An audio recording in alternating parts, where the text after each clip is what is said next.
Get ready, Novas Nation. The countdown is on. The Supernovas return to the court this January with team captain Brooke Nuneviller and returning Huskers Merritt Beeson and GM John Cook. This season promises to be bigger, louder, and more electrifying than ever with world-class professional volleyball lighting up Omaha. Season tickets keep you at the center of every moment with the best fans in pro volleyball. Secure your seats today at supernovas.com. Hello and welcome to Volleyball State, a look at the sport of volleyball in 6 rotations and a proud part of the I-80 Club. My name is Jeff Sheldon. And I'm Lincoln Arneal. Nebraska rolls to its 10th and 11 straight sweeps this weekend. The Huskers might have the Big Ten title all but wrapped up in a week, but a Halloween road trip stands in the way. We're going to talk about Nebraska and Wisconsin coming up here in a little bit. Plus, elsewhere in the Big Ten, Minnesota and Purdue fight to stay in the top tier of the league. And really, otherwise, Lincoln, it was kind of business as usual. I think all but one of the top 10 teams in this week's coaches poll won this weekend. Nobody got upset except for one team that we'll talk about in a little bit. But what about the 900 square foot media poll? How'd those teams do there? That's the poll we respect around here. I do not have that esteemed media poll committed to memory. I will admit. Okay. I hope that actually there were no upsets, because then it would have proven that all of the media voters in the 900 square foot media poll got it right. Yeah. It was a pretty. There's some drama, some dropped sets, which we will talk about here. But it is pretty standard. There's pretty standard weekend. Not a lot of big upsets or things that snap your head around saying, "Whoa, that happened." So we're going to break down. We got our 6 rotations lined up. We're going to start rotation 1. We'll talk about Nebraska versus Michigan State on Saturday night. Then we'll jump back in time, discuss Nebraska versus Northwestern. Spoiler alert, they were sweeps. Then we'll go rotation. Not even really close ones. No. It was.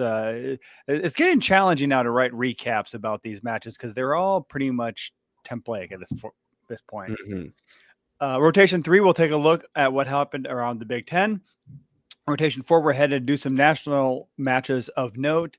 And then rotation 5, we are going to check out to see how the conferences are stacking up. We're about halfway through, at least the calendar. The Big Ten has actually the one, they play 20 matches over 10 weeks.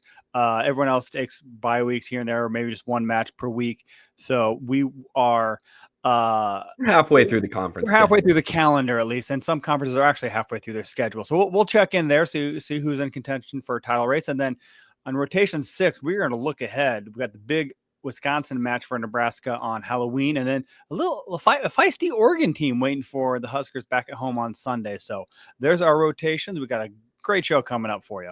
Absolutely. Oregon's impressive. I'm excited to dive into the Ducks a little bit. They acquitted themselves really well in their close loss to Wisconsin on Sunday.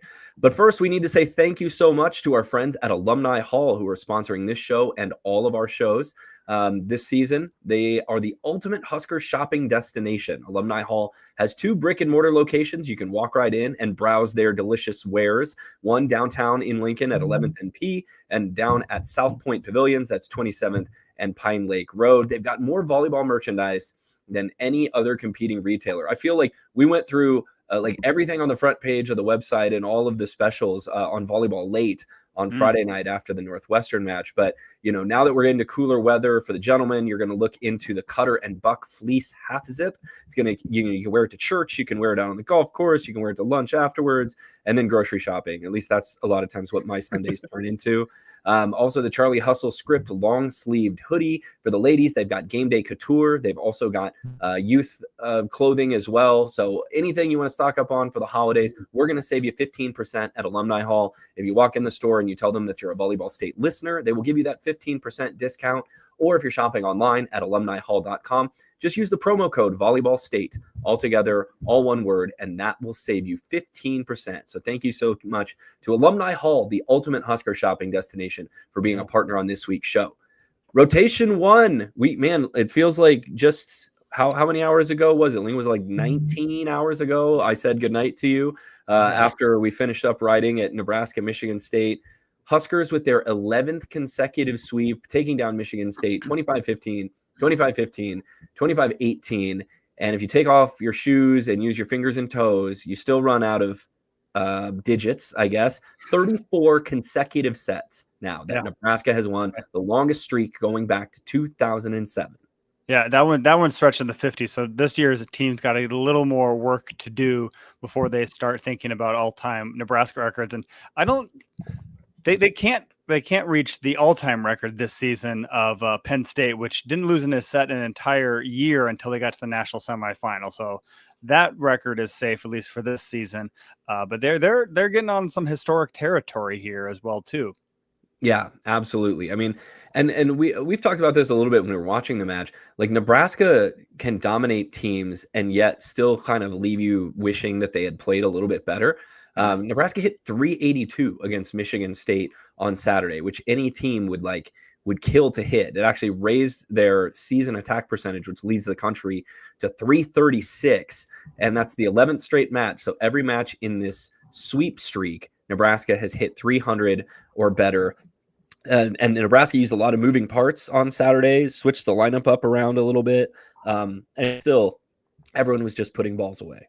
Yeah, and I think their lead probably actually grew because I saw both Wisconsin, who was number 2, they hit below 300 for both of their matches. So yeah, Wisconsin's down to 310 on the season. I don't know if that includes the Sunday match or not, but they just continue to get it done too. And you wonder, you saw a couple. The connection wasn't there, especially I think Rebecca Alec got off to a really slow start, and then all of a sudden, she has 8 kills. Like all of a sudden, it sneaks up on you. It's amazing. I don't know if this team's kind of made you raise the level of standard that you expect, or they just make it look so easy when they're humming along that it's fun to watch, and you take it for granted a little bit of time. So don't do that. Enjoy the beauty of the product on the floor. Nebraska, as they have been the last couple weeks, have been using players off their bench, switching up lineups to try to give more players more experience. So just one example, on Saturday against Michigan State, Terea Sigler played all 6 rotations. On Friday night, Taylor Landfair had looked like she turned an ankle. She stepped on the foot of a Northwestern player who had come under the center line, and she went out, and Sigler took over playing 6 rotations the rest of the night. She also played 6 rotations on Saturday, although Nebraska did give Skylar Pierce some run in her place a little bit later in the match. Sigler led Nebraska with 9 kills and hit 316. And then Rebecca Alec, who did have a slow start, as we mentioned, the connection with Bergen Riley just did not look great early on. After 1 kill in game 1, Alec came back and had 7 kills in game 2, which for a middle is kind of crazy. And then she didn't play in game 3 as Nebraska gave Manaya Obeje some run in game 3. And also, I think, Lincoln, one of the things that, if you're a Nebraska fan, you were really encouraged by on Saturday night was Virginia Adriano. We keep looking for another pin hitter besides Harper Murray to be able to produce, because Nebraska is going to eventually be in matches where it's not going to look so easy, and it's they're not going to be ahead 19-13, and that set's going their way. Adriano had 7 kills, just 1 error on 9 swings on Saturday night. That's a cool 667 hitting percentage. And she talked about a little bit after the match just how important it is for her to get off to a quick start for her confidence. Yeah, and she actually had the first 2 kills of the match. They made it a point to go to her, and she did well. And there was a couple rips that she had that just like, there's the talent, there's the gleam in her eye. And I think you wrote about this in your article on Husker Max, that how she was very vulnerable. I mean, she really kind of opened up and said that she struggles with being hard on herself too. And I think that's her biggest obstacle is, I think Nebraska is, especially Danny Busby Kelly, is willing to tolerate mistakes as long as you're going hard and trying to swing away. But she doesn't allow herself to that. Sometimes she could fall under the weight of the expectations, but I think she really saw, she got off of that quick start and rode it, and also she didn't play the 3rd set either too. I mean, she could have reached double digits, and Ali Czech came in and played the 3rd set at opposite. Would you say it is safe to say that Nebraska plays more players than any of the other kind of top contenders this year, and that I can't think of anyone that's running a 6-2 that might lead to that, but Nebraska's playing a 6-2's worth of players while just running a 5-1. Yeah, and they're getting long extended runways too. It's not like they're just let's throw someone into the last 5 points of the match now. Let's tie it up too. I mean, they're giving Obeche a full set. They're giving Ali Check a full set, and Campbell Flynn gets a little bit run. And I mean, Skylar Pierce got in for that too. I mean, I think we talked about this a little bit too. I mean, at what point though? I mean, Danny's always talking about building depth and making them ready. But at what point are they ready, or do you settle on the line, or is this just the way things are run with their substitution patterns, that if Nebraska has an opportunity to get them in, they will? Yeah. It is clear by this point to me that Danny isn't really worried about how the substituting is going to affect the on-court chemistry. In fact, maybe it's more of a recognition that like it is better for our chemistry when more players play and just kind of everyone's involved in the sisterhood of it all. Because I think, I want to talk about the libero situation here in just a little bit, but if you're switching liberos like they have throughout the season, you're obviously not that worried about how it's going to affect the passing, because they just keep doing it. So I think Danny looks at the substitutions and the depth as a feature, not a bug at this point. Yeah, I think too. So it's been interesting to see what I think fans like to know what to expect and what they're going to see. And they sometimes, and I think also too, this is what the team's talked about a lot, that it hurts their individual statistics. Nebraska hasn't had a player reach double-digit kills in 3 straight matches. Some might think that's a detriment. Others might think that's how this team is set up, that you get what you can while you're in, and then we'll get the next person in line, and they'll do their work. And balance is also a feature of this team as well too, that even if they're playing all 3 sets, they're going to spread the wealth more so than I think. There's not many teams out there that have as much balance as Nebraska. Well, I think when Danny came in, and I'm pretty sure Brennan Hagar said this, one of the Nebraska assistant coaches who works with the middles this year, said this on one of his recent podcast interviews, that when Danny got here and he was first starting to meet her and sort of justify why he should continue to be the assistant coach on this team, she said, I want to set the middle more than any team in the country. And Nebraska, I don't know, I haven't gone through and measured the attack numbers of all the top contenders, but let's look at the middles on Saturday night against Michigan State. And Alec had 8 kills. Andy Jackson had 7 kills on 12 swings and hit 500. And then Obeje comes in game 3 and does what she always does, which is kill the ball very effectively, 5 kills on 6 swings. That's 20 kills out of 3 different middles. There's not teams that I can think of right now off the top of my head whose middles are routinely getting 20 kills, especially in a 3-set match. Yeah. Nebraska does have the firepower to do that too. So it's, again, this is a feature of this team, and Nebraska is built a little bit different than a lot of the other elite teams who are pin heavy, and especially one player pin heavy you see across the country. I mean, Kentucky has a couple of good pins, but Nebraska is one of the few teams that's really middle centric. And I do want to get to our listener questions. We have some that have already come in the I-80 Club Discord. So guys, sit tight. We're going to get to those, but maybe this is a question for you, because I already told Lincoln this last night. It's no fair. It's rhetorical for him, but it's a little bit of a trivia question. We're talking about the Nebraska pins versus the Nebraska middles. Do you all know when the last time a Nebraska pin hitter other than Harper Murray had at least 10 kills in a match? I got this wrong. I'm keeping an eye on the Discord. Well, it's hard to know, right? Yeah, I went further back. And Damon, you're probably listening right now if you can get this. But the last Nebraska pin hitter besides Harper Murray who had at least 10 kills in a match was Virginia Adriano, who had 10 against Michigan in the Big Ten opener back on September 24th. So that was, a month ago, essentially at this point. And actually it's more than a month ago. And if you wanted to look at who was the last time a left side besides Harper Murray had 10 kills in a match, so that's Landfair or Sigler or Pierce. Taylor Landfair had 12 kills against Creighton in that 5-setter. That was back on, I think, September 16th. So it's been a month and a half since a pin hitter besides Harper Murray had at least 10 kills for Nebraska. Yeah. Again, I think I asked Danny that question too. Is it worrisome that Nebraska hasn't had a double-digit pin killer? And she says she didn't think it was. I think it makes Nebraska harder to scout, and that they are so balanced too. But you want I mean, it's good that Landfair did that in 5 sets. I think you better have people getting double-digit kills when you're playing 5 sets too, because then you're talking about 2 kills per set, and if your pin hitters aren't doing that, then I think that's more of an issue to take up with. So it's it's different. Maybe this feeds into how I would answer Matt's question here in the I-80 Club Discord. You too can ask your questions and give your comments during live shows. If you become a Patreon subscriber at patreon.com/I80 Club, it's just $5 a month to become a Volleyball State subscriber. And not only do you get to listen to these shows live and take part in them, we feed you a newsletter every week that comes out on Fridays. You get access to our Volleyball Late post-game shows that we're going to do after certain matches this year, plus a whole lot of bonus content, especially in the offseason. But Matt asks, what do you think is a weakness for Nebraska? If you had to pick something, which teams pose a threat based on that weakness? And I think we got a version of this question last week too. And the more I think about it, Nebraska, when they're in system, is an outstanding team, and their balance is able to, Bergen Rao is able to keep teams guessing. I don't think Nebraska has been tested that much out of system, at least since either Creighton or Kentucky.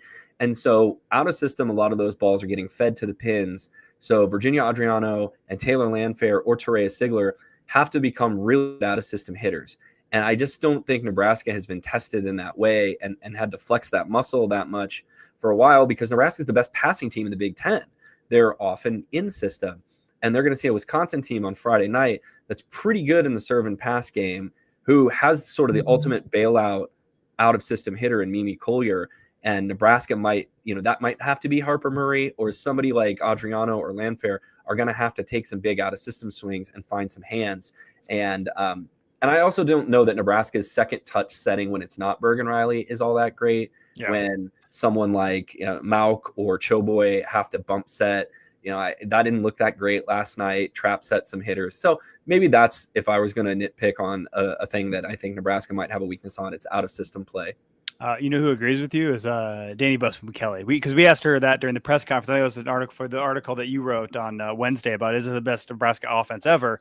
I asked a question for you. What can Nebraska improve upon at this point too? And she said out of system setting.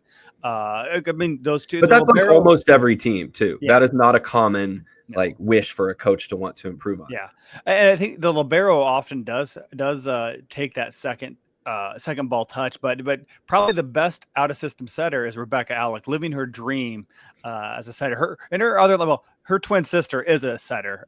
Is that right? This is like the whole rock stars want to be athletes and athletes want to be rock stars. If you translated it to volleyball, as middles want to be setters and setters want to be middles. Yeah, it's that too. I think that my area of where I think Nebraska has a weakness again is maybe that opposite. I feel like we've talked about this a lot too, but I think Virginia Adriano is really. I don't think she's to the point where she's reliable and consistent, but she's shown flashes that she could be the solution there to really settle that and get more. You want to see more production consistently over a couple of weeks. So, so I agree with you to an extent. To defend Virginia Adriano a little bit, she doesn't get a ton of sets. No. They don't set her 20 balls in a match just to see what would happen. They haven't forced it to her, and I don't have her numbers in front of me, but her last 3 or 4 matches have all been over 300 hitting. I want to say, hitting 667 on Saturday. So her hitting percentage is coming up, and she was pretty error prone early in the year, and that's starting to come up now. So I would love to see what would happen if Danny just went to Bergen Riley and said, all right, we've got Iowa tonight. I want Virginia Adriano to get 20 swings in this match. Yeah. Go, do it. You look, the high point, she had 22 attacks against Washington, did have 9 kills, 5 errors, but since then, 11, 14, 15, 11, 9, all pretty consistent. The difference between her and an Olivia Babcock or a Kennedy Martin is they're playing all 6 rotations, and they're getting a lot of their attacks on the D ball or in the back row, where Olivia Mauk is typically, or whoever the defensive specialist, whether it's Olivia or Lainey Choboy, they're coming in and playing 3 rotations. So she's only getting half the time as some of those really elite, those Logan Lednickies who are putting up 20 kills. So I think that maybe hurts her production a little bit, but I think we're consistently seeing a little bit better for her. And I mean, she was negative against Purdue, but the last 3 matches have all been above 300 hitting percent for her. So I think, I don't know if teams can exploit that, but I think Wisconsin could, because Wisconsin is a very good blocking team that could really focus on those left pin hitters and force a player like Adriano to step on. Yeah, one more milestone to point out before we move into rotation 2. Bergen Riley had 37 assists on Saturday against Michigan State. That moves her past Lauren Cook for the 4th place on the all-time Nebraska assist list in the rally scoring era. We have like 3 different eras we have to talk about in college volleyball: side out, rally to 30, and now rally to 25. But that's a really nice milestone for Bergen Riley, who has like a season and a half left to play in a Husker uniform if she wants. Yeah, I think it was at Cindy Anderson. I tweeted this out. Cindy Anderson's next, and then you got a big jump from number 3 to number 2 is Kelly Hunter Natter, and then Nicklin Hames is number 1 on that list too, which I need to look up. Somebody asked me, Nicklin Hames, I think some gets unfairly maligned because she did get that 5th season, but she also had one of her seasons was extremely short. So yeah, well, I mean, Sydney Anderson being in 3rd place, she played 2 years. She was, I think that's right. I think she only was the setter in 07 and 08. Yeah. Unless she also set, no, wait, I'm sorry. She wasn't the setter in 07. It was 08 and 09 and 10. She was on Nebraska. I'm doing this off the top of my head. 08 to 10 were the 3 years that she was here. Yeah. Yeah. So she transferred in from Utah. Like, she was there for 3 years, and I think she split time in a 6-2 with Lauren Cook one of those years. Yeah. So yeah, good. One last thing I'll say too, Nebraska passed really well against Michigan State. We talk about passing a lot on the show. One of the best passing matches of the season for Nebraska. And as you pointed out to me last night, Lincoln, no aces from either team in the match last night. Huskers passed at a 2.42 out of 3 and a 70.5% good pass percentage. That is a season high for Nebraska. So no wonder Huskers were always in system and hit 382 on Saturday. Yeah. So it's another win, moving on, survive another week, halfway through, undefeated. But to get to that point, let's move on to rotation 2, Nebraska versus Northwestern. If you are a Patreon member, you heard Jeff and I talk for more than 20 minutes just about this match on Friday night or Saturday, whenever it showed up on your, if you didn't join us live, you should join us. You had a chance to hear that. So we'll go over the high notes here, but another sweep, 17-13-17, points scored by Northwestern. Nebraska hit 357. This is all rinse and repeat from the next night too. Harper Murray, she was the leading attacker. She was one who got up to 9 kills. Only hit 286 because she only got 21 attacks.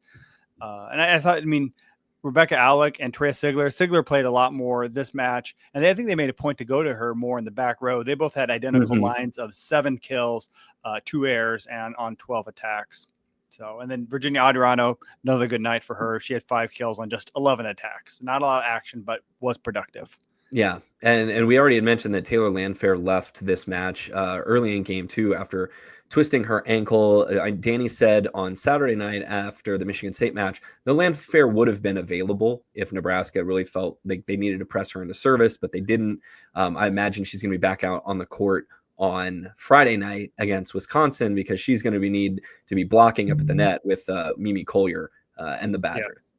Yeah, and Grace Egan too, who plays a lot of the opposite for them. That she'll be lined up across the net from Taylor Landfair. So, this was, I don't know. The one thing that stood out to me this match wasn't really that big of consequential play, but it was the moment that I think is a rarity that you never see. Is the Northwestern was back serving, and they had 7 players on the court, and no one caught it. The fans caught it, but there no referees or line judges or anybody caught it during the play. The play played out.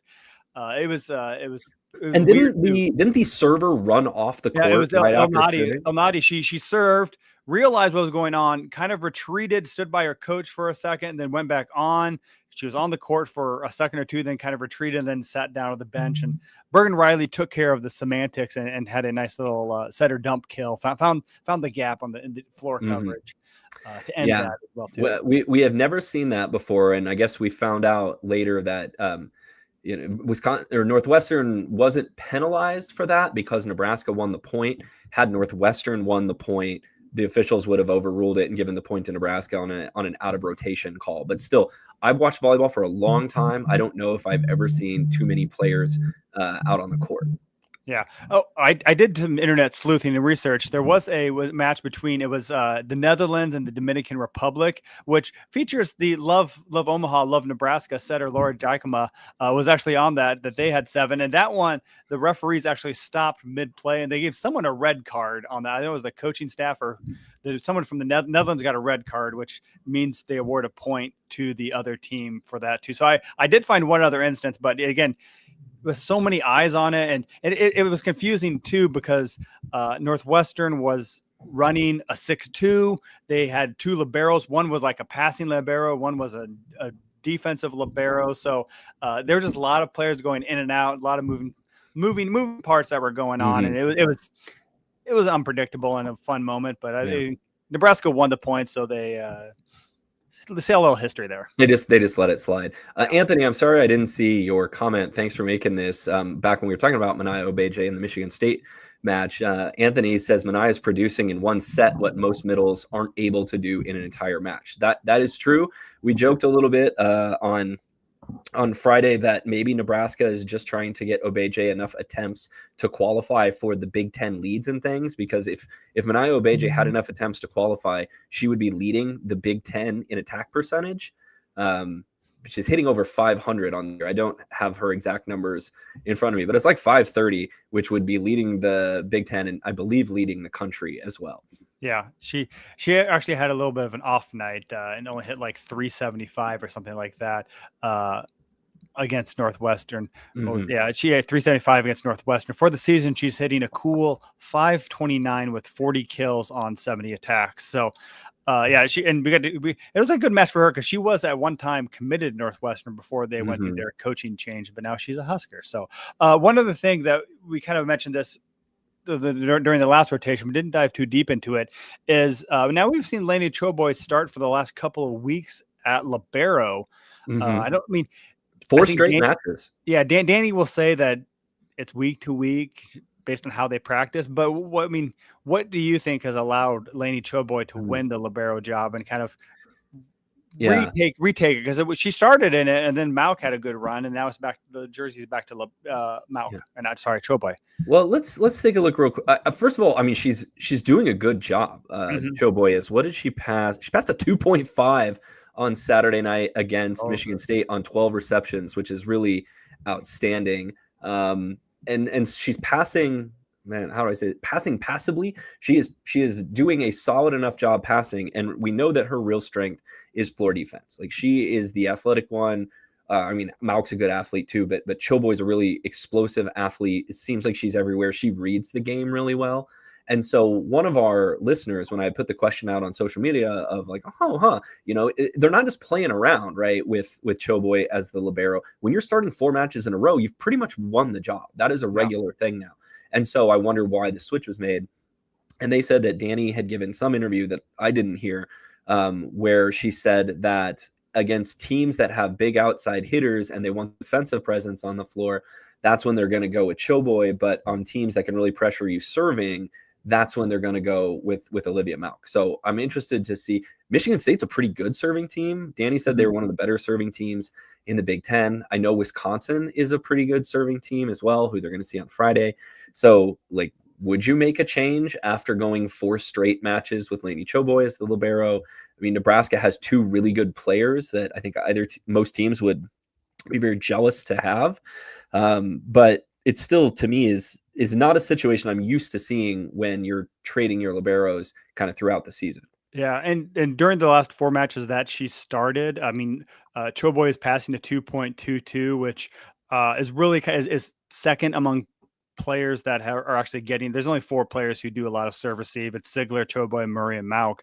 Sigler is actually passing a 2.32 in that same span. Murray is by far has twice as many as anyone else serve receptions. She's at a 2.2, and then Mauk is at a 2.15. So there's not a huge gap. So I think that's where you can kind of get into that athleticism. I mean, there was a couple plays. I mean, well, she does it every match, but I remember a couple plays where she would dive in there and keep a ball up and use her athleticism to really spark Nebraska as well. Yeah.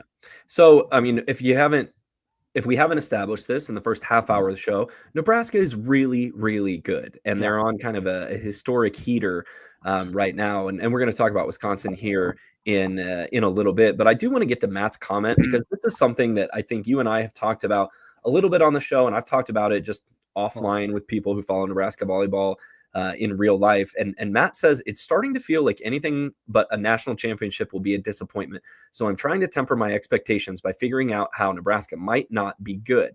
The way that this team feels different from last year's team to me is that this year's team feels way more balanced, such that it can feel like a bad game and still be a sweep. While last year, an off night could see the team actually go cold and be in trouble. Yeah. Go ahead. Who agrees with Matt? Rebecca Alec. Mm-hmm. We talked about this. I don't know what we talked about here, but she talked about this on Friday night after the match too. We asked her, I mean, she kind of mentioned that Nebraska wasn't playing the sharpest. And then I asked her, what does Nebraska's bad look like? And she said, our bad is still really good. So yeah, she kind of said that. You know, we've talked about this on the show earlier in the season. Nebraska kind of has made itself a victim of its own success, right? When you make the Final Four, and I forget what it is now, 4 out of the last 5 years, or 4 out of the last 6 years. They've been to the Final Four the last 2 years, losing in the national title match in 23, losing in the national semifinals last year. Like, there's nowhere to go but up, or there's very little to go up. And the only thing that gives you a little bit of progress on the last couple of years is taking home the national championship, which not everyone gets to do, right? One team gets to win the final match of the year. So right now, I think Nebraska is playing to prepare itself for a run in December. And, you know, I asked Danny last night, like, hey, eventually you're going to be in a set where it's like 22-20, and you're going to need to execute under pressure. And how do you do that when you haven't really been under pressure for the last couple of weeks? You know, we could see that against Wisconsin on Friday. And she said, well, one, our everyone's back from these last 2 years in the Final Four, so they know what it's like to fall short, and they know that if you get complacent for a little bit, it can all slip away from you. And second, like, I want to be able, I can't go watch practice anymore. They don't really let you do that, but it sounds like those practices are bloodbaths. They do a lot of scrimmaging, and it's not just roll the ball out and go play. They put them in situations. They'll say, all right, we're tied at 18 and we're going to play to the end of the set, and they'll mix players around. And so, I mean, when the Big Ten is not really challenging them to the extent that you kind of want to be challenged going into the postseason, Nebraska is still trying to do that in its own gym. Yeah, I think we're onto something. We got an NIL fundraising opportunity. You check your phones in, but then you pay money to go watch Nebraska practice, because apparently it's better than what they're seeing during match time. So maybe Troy Dannon, take note of that. Maybe have some open practices. I feel like they don't want to give away too many secrets. So check your phone in. You can't do any videos of it. So maybe there's an opportunity there too. I mean, I don't think Nebraska is doing anything super sneaky or they're just like, there's not a lot of secrets that team has. They just roll out a bunch of really good players, and they're like, okay, we're gonna play volleyball now. We're probably gonna beat you. Yeah.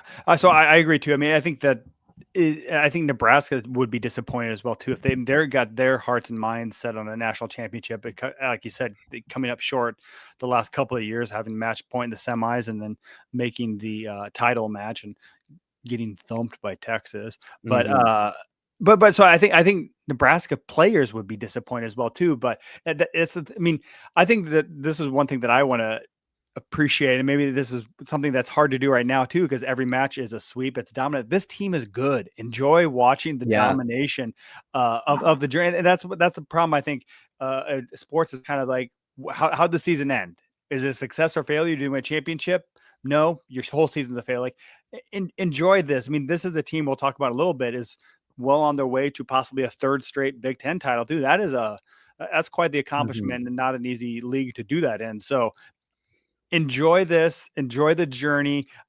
December will fall out. There's always a little bit of luck involved. We'll see how Nebraska does. And hopefully Nebraska is also trying to luck proof itself with all of the depth it has. Yeah. Absolutely.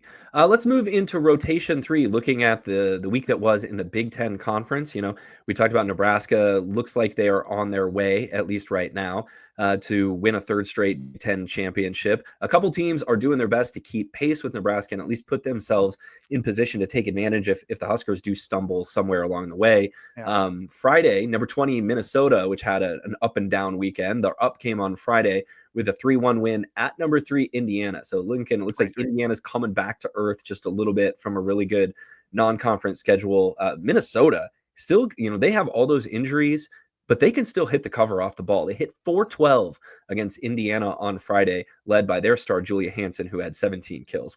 How is Minnesota doing this, even though they've lost, I think, a couple outsides and the middle? Like, why is it still working? Stella Swenson, I think she's the real deal as a setter. She's just a freshman, and is really. I mean, she redshirted last year, so this is not her first go around, and she's got acclimated to the college game, just being in that Minnesota gym. So I think she's really kind of the high point for them. And I mean, when you got a hitter like Julia Hansen, who is all league last year, she can do a lot of things too, and she's she's bettering the ball. So I think that. That's been the key to me. What I've been able to watch in Minnesota is I've really been impressed with Stella Swenson. But as you said, up and down weekend. This to me was kind of the Big Ten match of the weekend.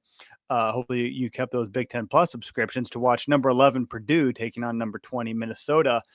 Minnesota looked great. I mean, well, the first set, I think Minnesota hit like 500 something, and Purdue hit 400. There was not a lot of defense. It was a side out fest. Yeah. A lot of kills in that first set too.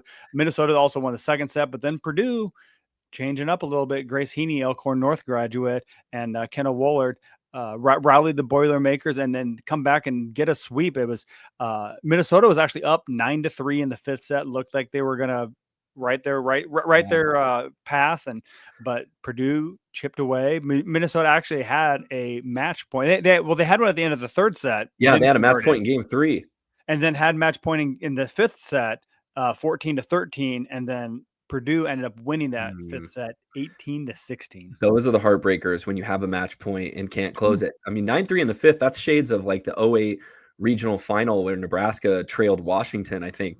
Similar score, like 9-3 in the fifth, and came back to win it. Julia Hansen, 19 kills for Minnesota. The Gophers actually outscored Purdue in the match by winning games 1 and 2 by some comfortable margins.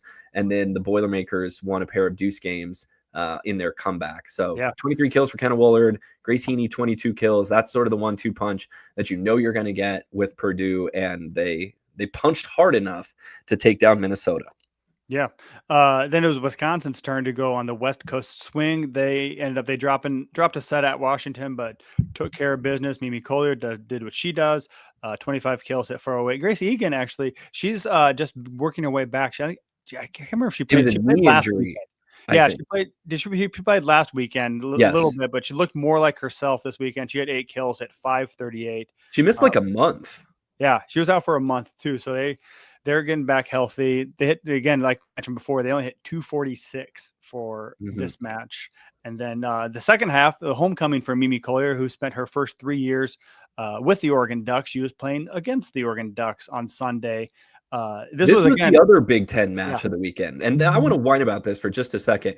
These two great matches, Purdue, Minnesota, ranked teams, Wisconsin and Oregon. Oregon's not ranked, but like they're pretty darn good. We're both relegated to Big Ten Plus, while the BTN, the Big Ten Network match, was like Rutgers and Iowa. Like, I don't know if like there's an obligation to put every team on Big Ten Network, but like, why are we having to stream four of the best teams in the conference and the 2 best matches of the weekend are on the streaming service?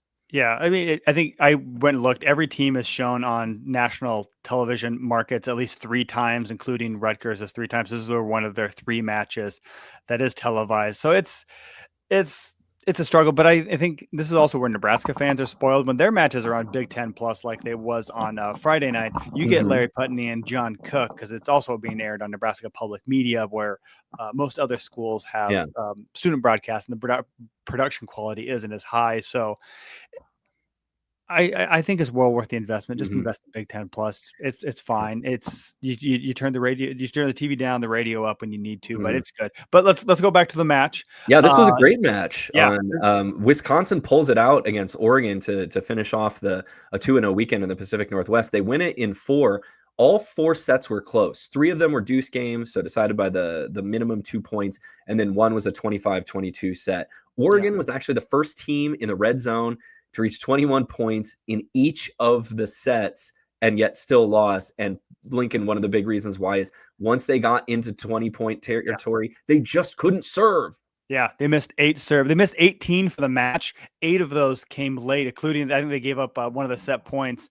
They were down 20 with 24, 23, and then served straight into the net, or missed the serve, I should say.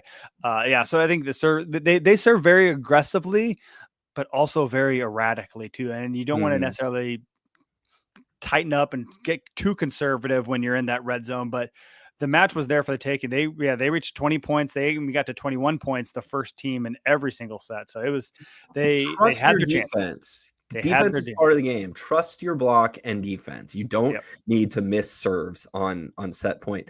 Mimi Collier, another great match for Wisconsin. Broken record there. 18 kills. She was pretty high air, and when you take as many swings as Collier does, I think she was up in the 40s for this match. You have a tendency to have some high errors. 11 errors for her.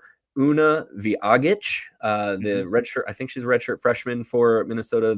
Wisconsin. She was injured last year. Yeah, was injured last year. Had a really nice match as well. 13 kills. And then Oregon has 10 freshmen on their team, and a couple of them look really, really promising. Most of all, their freshman opposite hitter, Alana Clemente, who looks like she's going to be a star.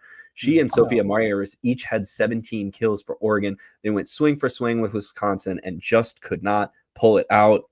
It looked like Oregon Lincoln was going to force a fifth set. They were up 24-21 in game 4 and had 3 set points. And then Wisconsin goes on a 4-0 run and doesn't need a single kill to do it. It was like service error, attack error, attack error. Yeah. It was had to be heartbreaking for first-year head coach Trent Kirsten. Yeah, but I think they're making progress too. I mean, Clemente is a star. She was in fact one of our Omaha Supernovas shining star of the week. Was it last week or 2 weeks ago? So we know how to spot them. We know how to spot them. We can spot talent on the screen. So yeah, it's a tough weekend for Oregon, but they're a very young team, almost complete roster turnover. But so and they get to come to Lincoln next weekend. Yeah, we'll talk more about them in a bit. The other Big Ten match that I wanted to highlight as well too, Illinois actually entered the weekend in second place all by themselves. They go 0-2 on the weekend. They end up losing to Michigan. They got swept in Champaign by the Michigan Wolverines 23-20-21. This was a ugly game, I think. I mean, Michigan ended up sweeping them with only 36 kills. They hit 309 too. Illinois actually had 45 kills, but 27 hitting errors too. They only hit 159. In fact, the leading Michigan attacker was Allison Jacobs. She only had 8 kills. Taylor DeBoer, she had 17 kills. So it was a game where Illinois' offense controlled all of it. They scored all the points both for themselves and their opponents. Ouch. Yeah. So Illinois is going to fall down the ladder of the Big Ten rankings. We're going to go through the Big Ten rankings coming up in a later rotation. So let's move on to rotation 4, which is around the country. And, as I looked at, we said at the top of the show, this was sort of a business as usual week. And it was. There were almost no upsets. Big 12 was never business as usual. Week, except, the Big 12 is the crazy uncle of college volleyball. But even the teams that are doing what they're supposed to do and winning matches, where Nebraska stands apart is a lot of good teams are out there still dropping sets, or like Texas playing like deuce games against teams that they really don't have a business being challenged by. So like just one example, Stanford went undefeated this weekend, but they did drop a set to Clemson, who I think had yet to win an ACC match in their first match of the weekend. They came back and swept Georgia Tech on Sunday. So Stanford's still rolling. Texas dropped a set to Ole Miss, and I think it was like 37 or what was it? One of those sets were really high scoring. It was like 35-33 or 37-35, like super high scoring. And then they swept LSU, who's has one really good player, but it's not a great team. But even that game 1 was 27-25. So there are teams out there that are seem to be playing that a little bit. That Texas Ole Miss game was 35-33. You're right. There we go. And was that a set that Texas won or Ole Miss won? Yes, Texas won that one. And that was, I think, I remember seeing that Ole Miss committed an out of rotation violation on set point, which gave Texas that set. So yeah, there's just some weird stuff happening. Kentucky, who I think is one of the best 4 teams in the country, dropped a set to Mississippi State, which is not one of the best teams in the country this weekend. So keep an eye on that as we're talking about all these teams rolling along. Like, there's not everyone is playing perfect. And also, this is a game of imperfections. You're going to drop sets somewhere along the way. So if Nebraska drops a set or even two to Wisconsin on Friday, or to Oregon, who has some really good talent, like, everyone take a deep breath. Like, you can win a match convincingly, even if you drop a set. I feel like Stanford does it every single week. Yeah, Texas is dropping sets to Ole Miss and Alabama and still getting 3 first-place votes. So somebody still thinks they're the best team in the country. We are going to talk about the SEC because, like Jeff said, all the teams won. There was no rated versus rated matchup. So we'll give the SEC. We'll get back to them next week. We'll go to the ACC real quick. Pitt ended up sweeping NC State, Wake Forest. Louisville had a little bit of a test. They did take care of Duke, but then they beat North Carolina, who is they're ranked a lower ranked team in the 20s, but beat them in 4.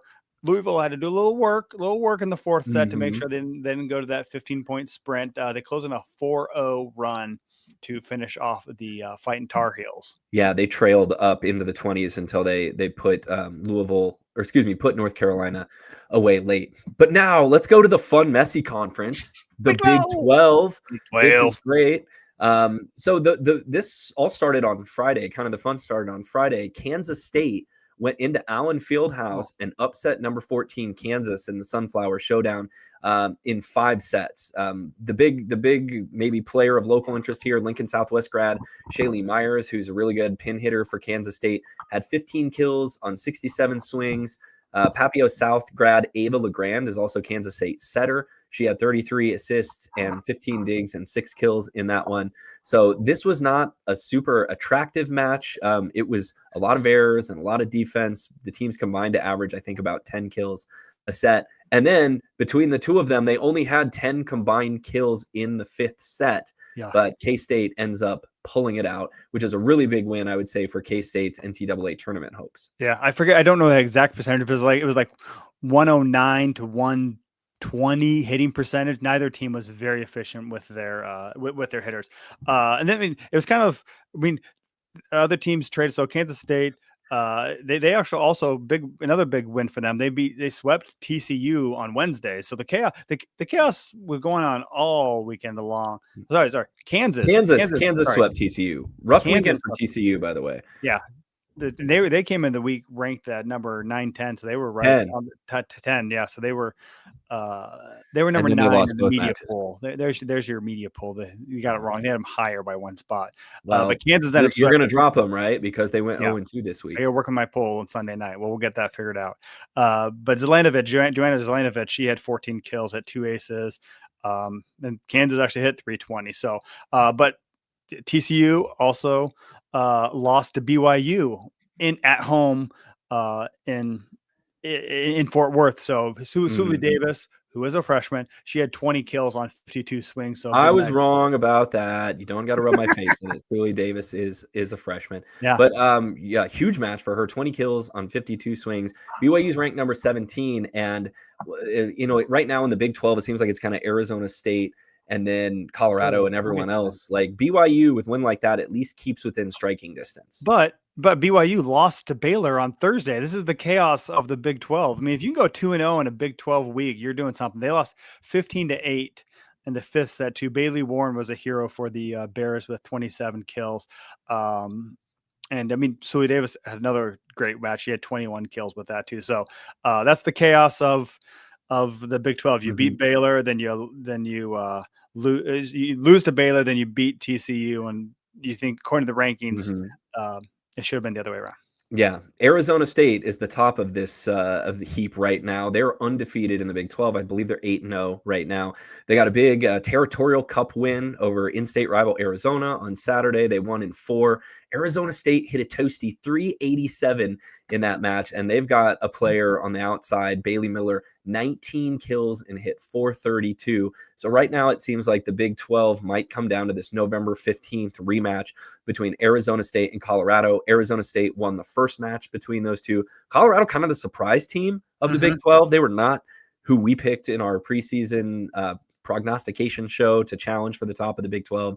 We thought it might be Kansas and BYU and Arizona State, but that's going to be a big match. Circle that in a couple weeks. Yeah, let's go to the Big East very quickly. since losing to Nebraska, guess how many sets that Creighton's lost since then? Is this rhetorical? Because I came up with this. I know it's DePaul. They've lost one set to DePaul. They went perfect. They beat UConn over the weekend too. Literally went perfect according to the stat keepers. Had 15 attacks, 15 kills in the third set against UConn. I did see video. There was one questionable non-attack call, which definitely looked like an attack to me. But if you're going 15 out of 16, that's going 15-16 is not bad. That's pretty good. You'll take that most days and twice on Sundays. Did we give the answer to the trivia question, by the way? Yeah. Creighton has dropped one single set since losing to Nebraska on DePaul. September 16th, right? To the Demon, Fighting Blue Demons. The Demon Deacons. Sorry, Wake Forest. And then the other notable thing that happened in Conference USA, this was not exactly an upset, but it is historically significant. Western Kentucky had its 100-match conference win streak snapped in Conference USA. They had won 100 straight regular season Conference USA matches. They got swept at home by UTEP this week. However, I say it's not an upset. UTEP's really good this year. They're 19-2. They've got a better record than Western Kentucky. UTEP could be ranked in the coaches poll this week, or maybe in the 900 square feet media poll. Keep an eye out for the Miners, 19-2 on the season. Western Kentucky did get their revenge and did beat the Miners the following night. It was one of those doubleheader weekends. But so after they got the streak broke, the new streak started the next night. Okay, so UTEP's now 19-3. Still, I say, worthy of being ranked. Yes. So let's move on. We mentioned this feature of our podcast earlier, but our Supernova Shining Star of the Week. Jeff, who do you want to take as yours? I'll leave you the one that's more interesting. And it almost feels like cheating at this point. Kennedy Martin has crazy numbers every single week, but she's the reason that Penn State didn't lose in humiliating fashion to Rutgers. Yeah. She had 26 kills and hit 382 on Sunday against Ohio State, another match that I think Ohio State took the first set in that one. Ohio State, the last place team in the Big Ten. Winless. Winless. Kennedy Martin saved their bacon again, 26 kills. Kennedy Martin has had 10 matches for Penn State this year where she's had at least 20 kills. She's going to be a first-team All-American. Penn State's not going to have that great of a record, but I'm still giving her my Supernova Shining Star of the Week. Yeah, it makes you wonder how much trouble would Penn State be in if she didn't commit to their program and if they were left the roster sans Kennedy Martin as well too. So I'm going to go what we mentioned it earlier. Suli Davis, freshman from BYU, she had 20 kills in the upset of TCU. She did have 21 kills in the loss to Baylor, but I think she's making. I mean, she's one of the favorites for Big 12 Freshman of the Year too. She's maybe she's got to compete with those Texas pin hitters for the national recognition, but I think she's really kind of settled in and really kind of elevated BYU, who they were an average team last year, finished 19-10, lost first round of the NCAA tournament, but they're 17-4. They're not. All four of their losses have been conference losses, but they still, like you mentioned, they still got a chance to make some noise against Arizona State and Colorado. So those are our choices for the Supernova Shining Star of the Week. So with legendary coach John Cook now serving as general manager, plus you have former Nebraska star Merritt Beeson, who's joined the team, as well as Brooke Nunaviller on the roster. This is a season you don't want to miss. So come be part of the best atmosphere in all of professional volleyball. They have 14 thrilling matches. And we're going to find out their schedule fairly soon. I feel like the season's coming up. And there's a draft coming up in November, right? November 24th will be the draft. Supernovas have the 8th overall pick. So that'll be exciting to see who they have. They got some roster spots available, maybe some local talent, who knows? But the draft is coming up less than a month, so you can see whoever they draft at the CHI Health Center. So cheer on the Supernovas as they chase another championship. You can grab your tickets today at supernovas.com. All right. Thanks to the Supernovas for sponsoring Volleyball State this fall. Let's move into rotation 5. We're getting near the end today. Check in at the halfway point of conference standings. The Big Ten is the one that we've got our eye closest on at the halfway point. Of course, Nebraska leads the Big Ten 10-0. undefeated in league play. Purdue and Wisconsin keeping pace. They're both 2 games back. So it looked like Purdue might tumble down next to Illinois and leave Wisconsin alone in second place, but they reverse sweep Minnesota. Wisconsin's 8-2, and then Illinois, which was 7-1 and by themselves in second place at the start of the week, dropped both their matches to Purdue and Michigan this week. They're 7-3 alone in fourth place. So, and Purdue and Wisconsin still, they play each other on November 19th. So there's one more loss guaranteed for at least one of those teams. And Nebraska does have Wisconsin this weekend. They're done with Purdue. They only play them once. So the ability to close that gap is getting harder and harder. They both need help to chase down Nebraska as well too. In the ACC, it's a cluster of a lot of the usual suspects, and plus one new one. Pittsburgh is at first place. They're 9-1. North Carolina, they're also 9-1. They haven't played a lot of the top teams that we're also going to mention here. But so is there one loss that include the Louisville loss on Sunday? Or are they 9-2 now? I believe so. Sorry to make you do fact check you real time on the show. Yeah, they're 9-1. They haven't played. So that was their first conference loss. That loss to Louisville. I believe so. Yes. So they play SMU on Friday, and then Stanford has a half game back. They're only 8-1. They have not. They had a bye week off, and then Louisville and SMU are both 8-2. Louisville may have one of the harder schedules in the ACC. Their last week they got matches against Pitt and Stanford, so they do have 2 other contenders wrapped up there. But those are all really good teams. It's 5 teams. Those are all really good teams. The ACC is going to be really well represented, I think, in the seedings this year in the NCAA tournament. Another conference that has a lot of top teams that are going to draw eyeballs in December, SEC. Texas is 10-0. They have a huge week coming up, though, this week. They've got A&M on Friday and Kentucky on Sunday. Lincoln, sorry to put you on the spot. Is this the only Kentucky-Texas match of the regular season, or do they play twice? They only play once, I believe. So let me double check that real quick. Yes, they only play once. But however, the SEC does have a conference tournament this year, so they could play again before the NCAAs. That's right. Texas is 10-0. Kentucky's 9-0. A&M's just a game back at 9-1. And then Tennessee, who I thought played really well against Texas in their loss to Texas, is 7-2. Yeah, that was 5. That was exciting 5-setter.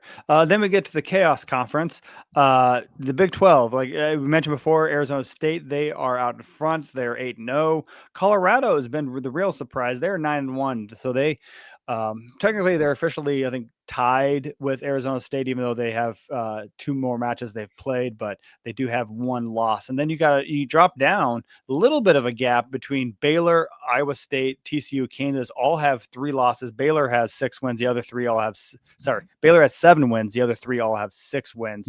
So it's a little bit of chaos theory, and who knows? I mean, as this has proven, anybody can be anybody except for Arizona State, who's beaten everybody. Yes, absolutely. So there's a look at our conference roundup. We are just about ready to go into rotation 6, where we preview Nebraska against Wisconsin on Friday and Nebraska against Oregon on Sunday. But first, a message from our friends at JIV Athletics. This segment's brought to you by the folks at JIV. That's JIV. For you players or parents of players, if you're looking for that perfect layer, that base layer under your spandex, JIV Athletics makes high-performance underwear engineered specifically for volleyball players, made especially for players on the court. This year, InStyle magazine named JIV one of the best workout underwear brands in its category, and they're endorsed and worn by U.S. Olympic gold and silver medalist Micah Hancock, so you know they're built for athletes at the highest levels. They're made without PFAS or harmful forever chemicals. JIV's fabrics are breathable, moisture-wicking, and designed to give women true comfort and confidence under their spandex. So you can try them today and feel the difference. We're actually going to save you 15% on JIV wear as well. If you use code VSP15, that's VSP15, you'll get 15% off at jivathletics.com. That's JIV athletics.com. Thanks to the folks at JIV for partnering with us this fall. Rotation 6, Wisconsin, Nebraska, Halloween in the historic UW Fieldhouse, and one Lincoln Arneal will be in attendance. Yeah, it'll be exactly how I like to spend my my holidays is spending it in Madison, Wisconsin. It'll be a rowdy environment. I'm expecting all the student section to be dressed up. They usually get a very good crowd there, so it'll be a fun atmosphere. And I think this will be Nebraska's possibly stiffest test that they will face in the Big Ten Conference this season. Yeah, I think it's pretty clear by this point. Wisconsin is the second best team in the Big Ten, behind Nebraska. When you go up to the Pacific Northwest and are able to beat both Washington and Oregon in a 3-day stretch, like that's really impressive. And they have an X factor in Oregon transfer Mimi Collier, who I think is second in the Big Ten now after this weekend, behind Kennedy Martin in kills per set. She averages over 5 kills a set, so you know she's going to get a ton of swings. Nebraska traditionally, Lincoln, does pretty well against teams that are one-trick ponies.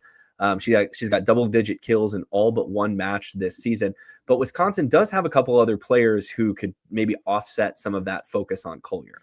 Yeah. So, I mean, I think the big key to Wisconsin is that, I mean, they're missing Charlie Furbringer as well, too. I think that they've been using a lot of freshmen, Addie Horner, who's been distributing, but when you get set Mimi Collier, it's a lot of people can fill that job. The ball goes left a lot. Yeah. But I thought, Horner's been not bad. She's been impressive. Yeah. I mean, she did come in. She was the 17th overall recruit according to Prep Dig, so it's not like she's a slouch. She's top 20 national recruit in her class, maybe pressed into service I think earlier than they hoped, but she's been doing it for a couple weeks now. We still have no timeline on what Furbringer's status is or if she's going to come back this season. You hope she is, because I think that raises Wisconsin's level.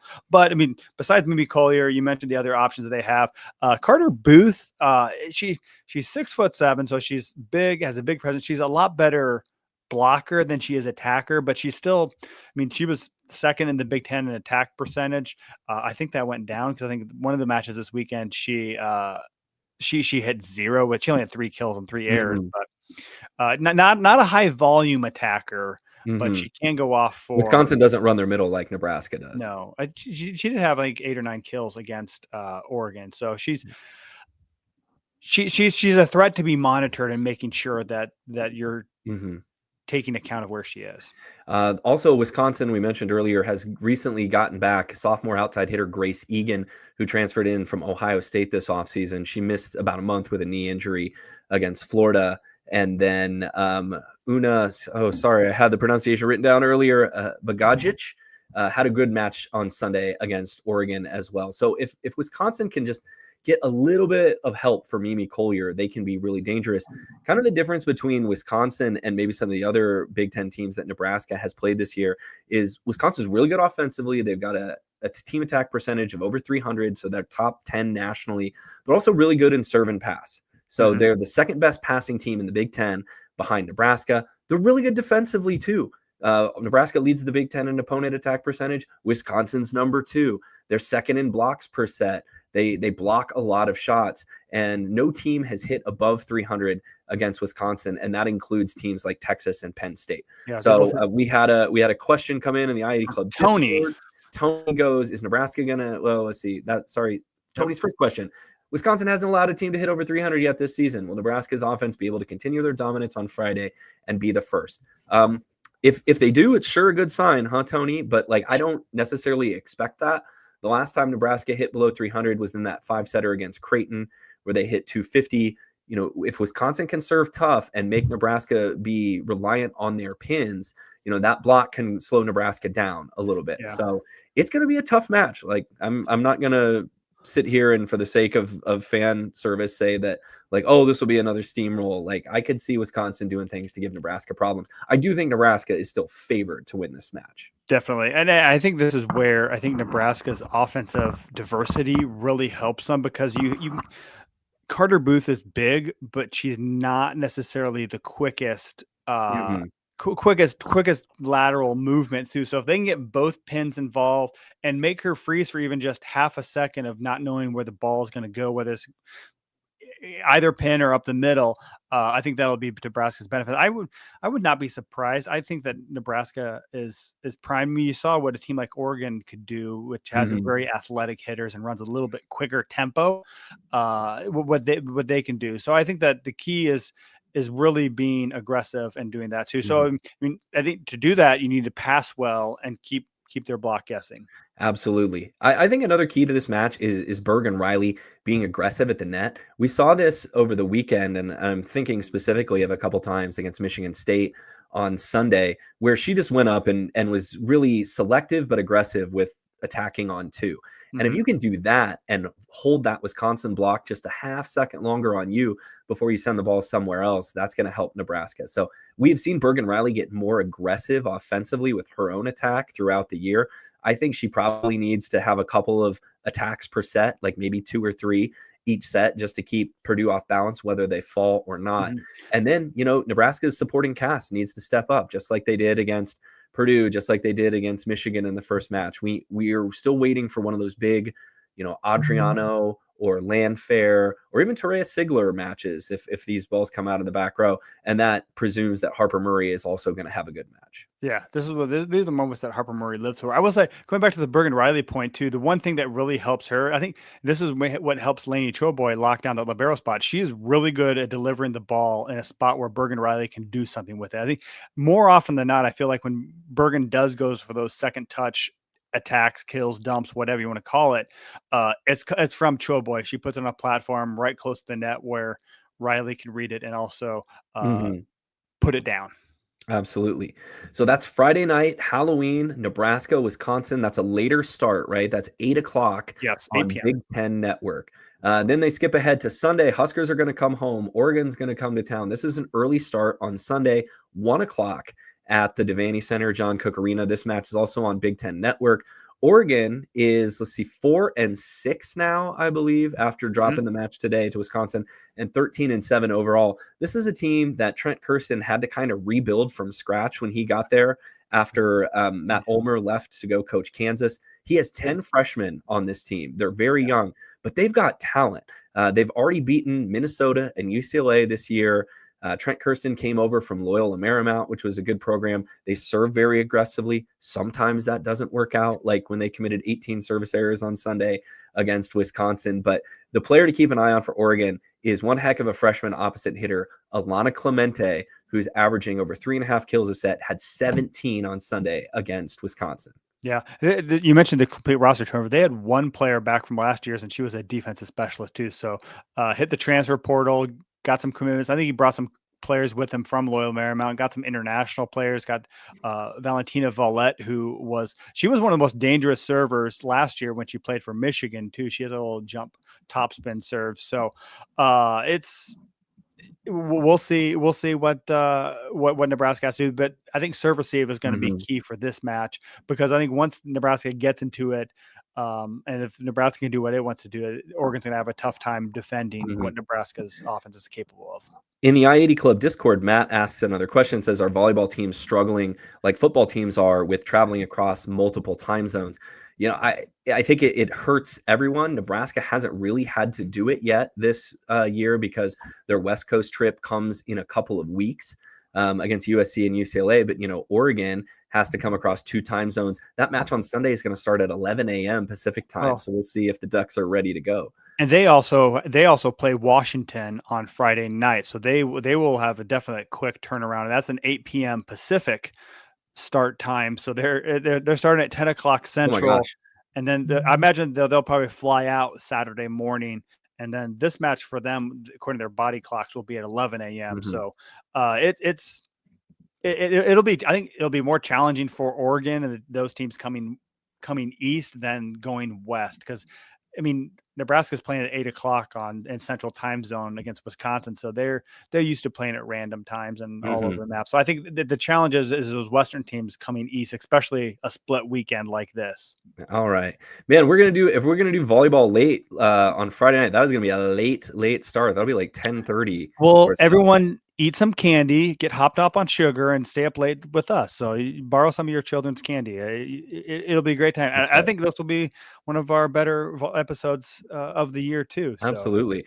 And then I've got to catch some shut eye and catch a very early morning flight to Chicago on Saturday morning. Next week's show is going to be a little weird. I am not going to be able to be on the show on Sunday just because of my travel schedule next weekend. But Lincoln, we're going to line him up a good guest host. We're going to come on and we're going to relive Nebraska versus Wisconsin, Nebraska versus Oregon, those big Texas matches this coming week, Texas, Kentucky, Texas A&M. It's going to be a great show next week that'll come your way. Live at the regular time, Sunday at 7 p.m. If you are an I-80 Club Patreon subscriber. If you're not, fix that right now. It's just $5 a month. You get to join us live, leave comments, ask questions, patreon.com/I80 Club. And thank you so much to our friends at Alumni Hall and the Omaha Supernovas and Jiv Athletics for sponsoring this week's show. Yes. Did you highlight that? Did I need to? Oh, no. We've shortchanged our friends from Jiv. Oh my gosh, I'm so sorry. Well, we have one more message to you from Jiv. So hang out with this, and we'll be right back to say goodbye. Hi, I'm Mikey Hancock, two-time Olympian from Edmond, Oklahoma. Confidence means everything. For me, it comes from within. As an elite athlete, you look for external validation way too much. I've worked really hard to attain that and not seek external validation. Jiv makes me feel confident because I don't have to worry about the functionality of my undergarment. At the Paris Olympics, I was so happy that Jiv was the layer beneath it all, whether I was gallivanting the city or playing in the Olympic Games. Instead of adjusting what I'm wearing, the functionality of it helps me lock in and be in the moment. That's why I choose Jiv, not just for game day, but for every day. Great. So thanks again to our partners from Jiv. You can again use the coupon code VSP15 to get 50% off at jivathletics.com. But again, join us Friday night. We'll be live. I'll be live from the UW Field House. We'll have a volleyball late. Join patreon.com/I80 Club. And thanks again for listening. Volleyballstate.com has our link tree to all of our social media, all of our writings that Jeff and I do for Husker Max, our social media. You can talk to us as we cover day to day all the college volleyball you could ever handle.